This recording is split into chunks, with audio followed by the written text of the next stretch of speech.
What goes up must come down. Understanding and navigating the cycle of panic. We all have dreaded or feared situations. Anxiety-provoking situations and scenarios come in all shapes, forms, and sizes.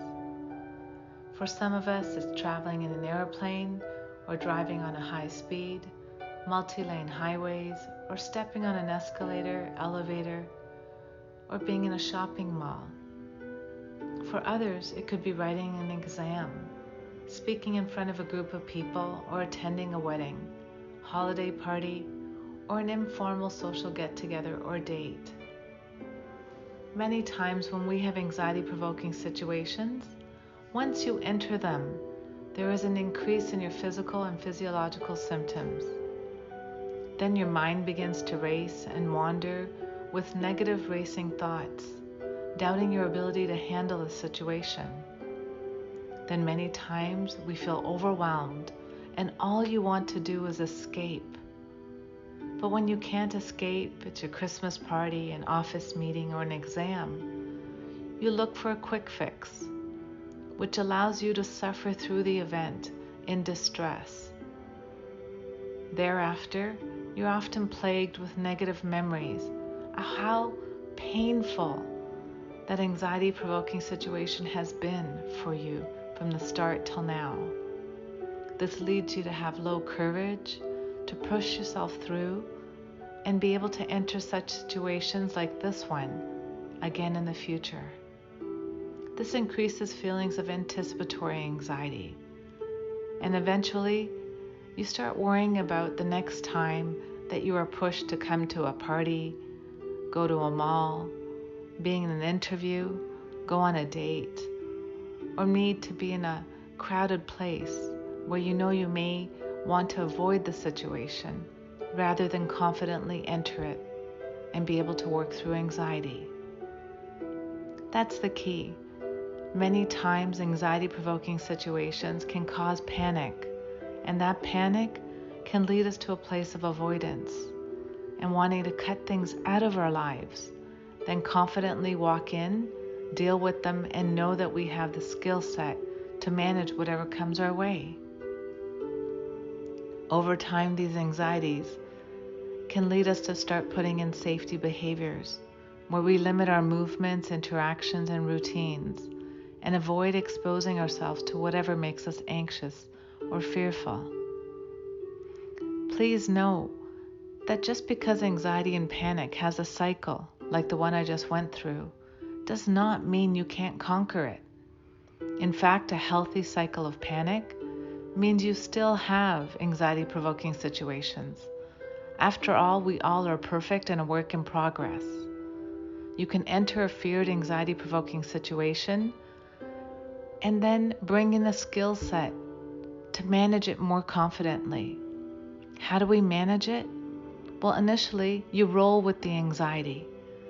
As your symptoms increase, you bring in techniques like breathing, grounding practices, and allowing yourself to connect with your senses, sight, vision, hearing, taste, smell, to be in a place of groundedness instead of getting caught up in your racing thoughts in your mind, which starts to increase your doubt that I don't know if I can handle this. But let me remind you, life only gives you what you can handle.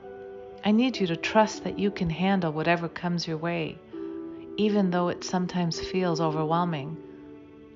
And then instead of escaping, which is the first instinct, you choose to stay with whatever's making you feel anxious.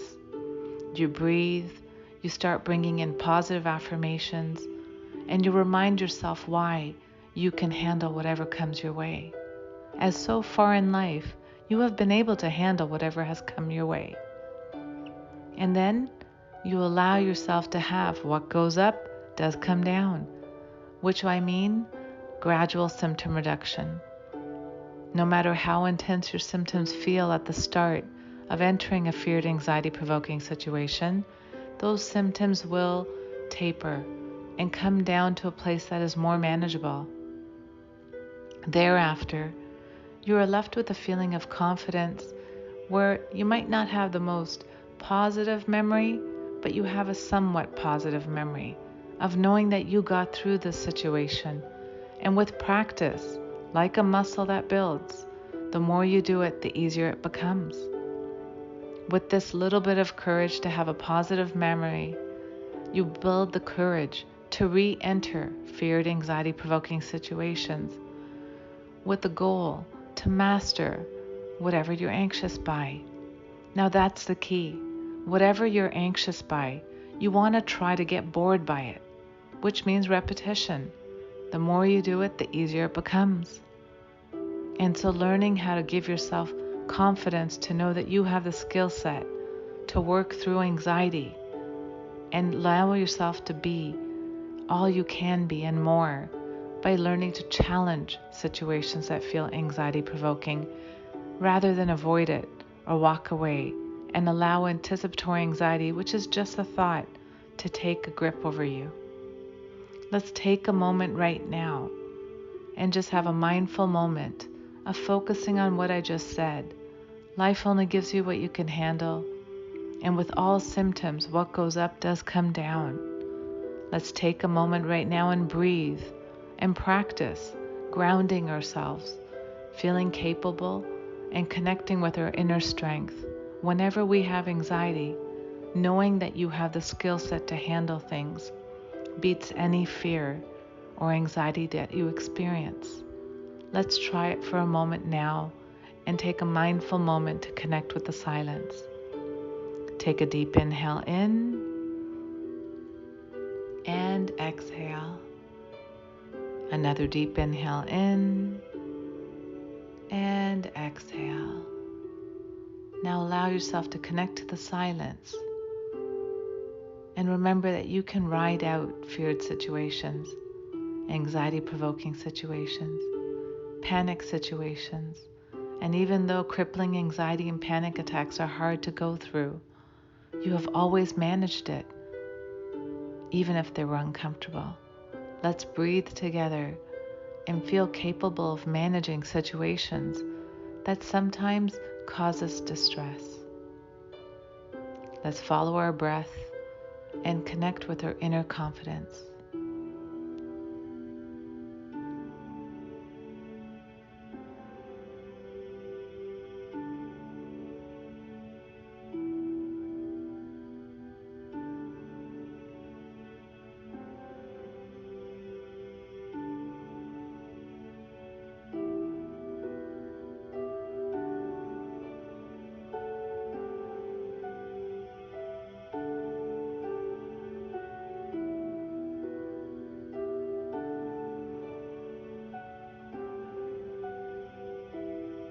If your thoughts tend to wander, gently welcome it back to your breath and allow yourself to be grounded again.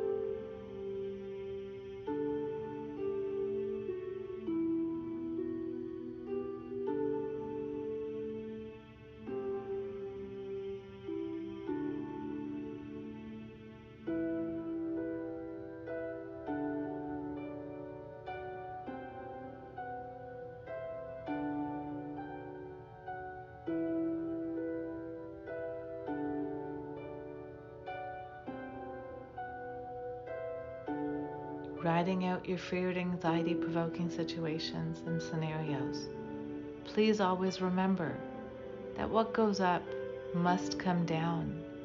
This applies to both anxiety and panic. Always acknowledge your feared situations, as self-awareness is the first step to conquering our anxieties and treatment. Decide that you are going to make an effort to conquer your fears. Conquer your self-doubt rather than allow them to rule you.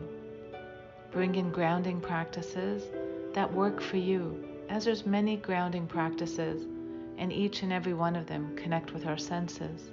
See what works for you, like deep breathing, clenching and releasing your fist, a body scan, closing your eyes for a few seconds, smelling a scent, or having a piece of candy and the sweetness, allowing yourself to connect to that.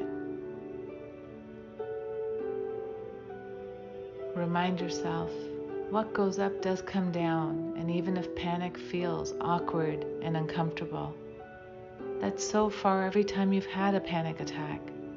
It has gone through a cycle, and if you focus on your breath, that cycle comes and goes up and down a little bit faster, and you allow yourself to ground yourself back to a place of composure faster.